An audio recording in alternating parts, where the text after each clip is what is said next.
Back here on 1010XL at 92.5 FM in the city of Jacksonville, we are glad you are with us. Florida and USF, 4:15 on Saturday. Of course, you will hear the game right here on 1010XL as the Gators look to go to 2-0 on the year, although there is no doubt this game probably a little more intriguing than maybe it was a week ago after what USF did to Boise State. Let's talk about all of it with Andrew Spivey. GatorCountry.com is where you find his terrific work, and Andrew's always kind enough to join us here on 1010XL. Andrew, how you doing, man? I'm doing good, Ryan. Thanks for having me on. Glad football's back. It's finally here. Yeah, there's no doubt. Florida got a victory last week, Andrew, but I don't know, man, honestly, how much you know. And not to speak ill of LIU. I know they were a replacement for FAMU, but I've been watching Gator openers a majority of years, like against teams like this, going back since 1990-ish. It's one of the worst teams I've ever seen Florida play. I mean, that was not a good product that they put on the field on Saturday night. Yeah, I think the biggest takeaway I have, Ryan, and maybe it's the what we've become used to since Urban Meyer, but it's like, when's the last time a Florida team lined up against a team that they should dominate and dominated? Yeah. There's been so many games throughout, the last 10 years that you set yourself up saying, oh, well, Florida should be able to dominate this game, and they don't. And, I was able to take away a few things from the game. Obviously Trammel Jones looks like the real deal as QB2. And I think we can all say, thank goodness that he is QB2, and you're not going to, rely on a walk on or a seventh year senior to be that. And, overall, it was good to see DJ get the reps. You've seen early on he struggled with some, rust. You and I have talked about it. He hasn't taken a snap since Tulane, a competitive snap, that is, in the bowl game. So, you were able to take away a few things from this game. Overall, I think that seeing the young guys was nice, and again, you're going to have more out of this game where it's like, okay, they should have done this against LIU, or they should have done this against LIU, but let's take away some of the positives as well. Yeah, there's no doubt. I mean, Vernell Brown with a crazy catch. I mean, he was really, really good. Jaden Ball looks like the real deal at running back. Although I will say this, Andrew, about the running game. Look, I imagine the playbook was pretty vanilla. They weren't going to give away too much against LIU. But what is LIU doing with like 10 tackles for loss? Was that concerning to you at all? Yeah, and you go back and you look at some film and you watch the game again, and Bryce Lovett struggled really, really bad at right tackle, and and a lot of it, of the tackles for loss was missed assignments where you go back and you watch, and it's two guys blocking one and letting another guy go free. That is the positive of playing LIU, is that you get that out, but it's also a negative that was the case, after all training camp. LIU wasn't doing anything that was, exotic or anything that you're going to get, in 2 weeks when you face an LSU team defensively. It's going to bring all kind of weird stunts and blitzes and different things like that. So a kink that has to be worked out for sure, because it wasn't good. Hayden Hansen wasn't very good blocking at tight end. The receivers didn't do a good job blocking, and that's a staple under Billy Gonzalez, is they're gonna block. I mean, he is known for his position group blocking, and Sturdivant and a couple others, Trey Wilson, they didn't have good games blocking overall. Andrew Spivey, GatorCountry.com. And look, as you said, we're nitpicking here. I mean, it was 55-0, but it should have been worse than that had Trey Smack acted like Trey Smack. I mean, Andrew, last year, he's one of the best kickers in the country. He missed 3 field goals on Saturday night. Again, is that a bad night, or is there a deeper problem there?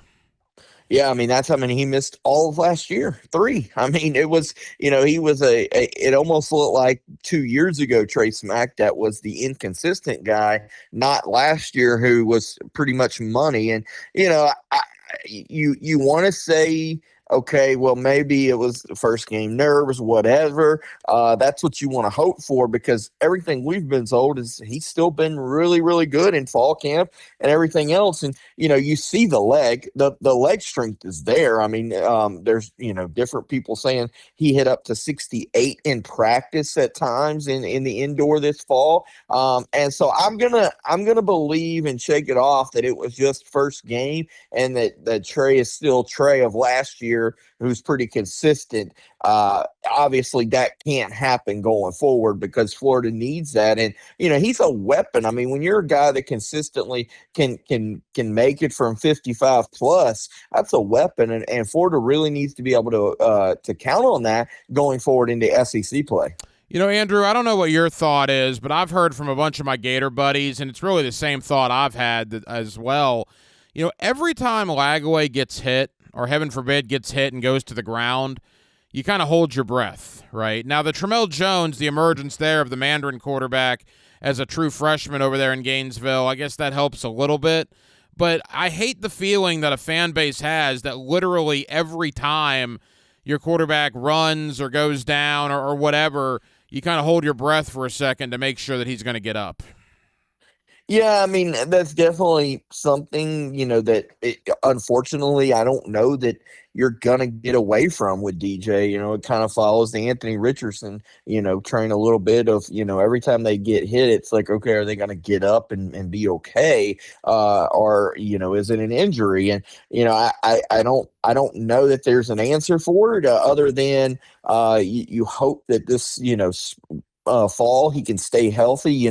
He's put on some weight to help with the injuries there. But again, that the calf, I mean, is the calf fully healthy? Many people say no, it's not fully healthy. So you kind of worry about that there. And we all know that the shoulder is still a situation that they're watching. How many hits can he take to the shoulder? Again, DJ's a tough kid. DJ's going to play through a lot.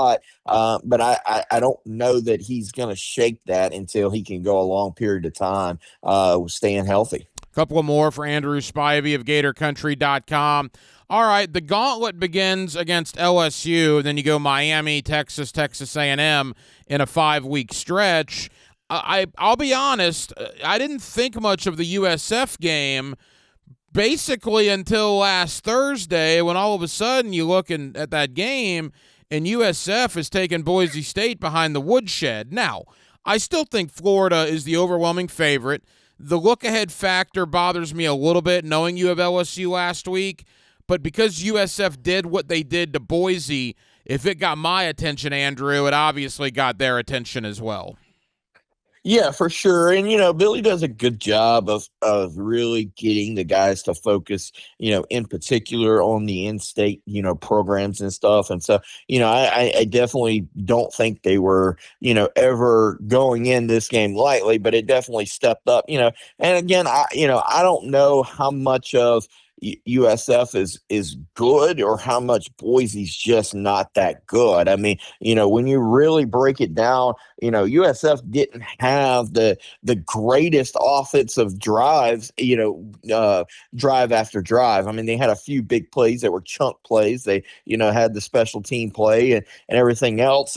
It's definitely going to be a test. I mean, there's no doubt about that. The passing game is there for USF to an extent. So Florida secondary is going to have to play well, and it's going to be a test for Florida to see if they can get pressure and how much pressure they can get. And I think you'll see a lot of those guys that was injured back or who didn't play last week back. So you'll have Caleb Banks there and Jaden Woods there. So it'll be interesting to see just how the defensive line, and it's another tune-up before Death Valley in 2 weeks. Yeah, what are you hoping to see as we begin to wrap up? What are you hoping to see personally on Saturday against USF, knowing you got to go to the Bayou on a Saturday night a week from Saturday?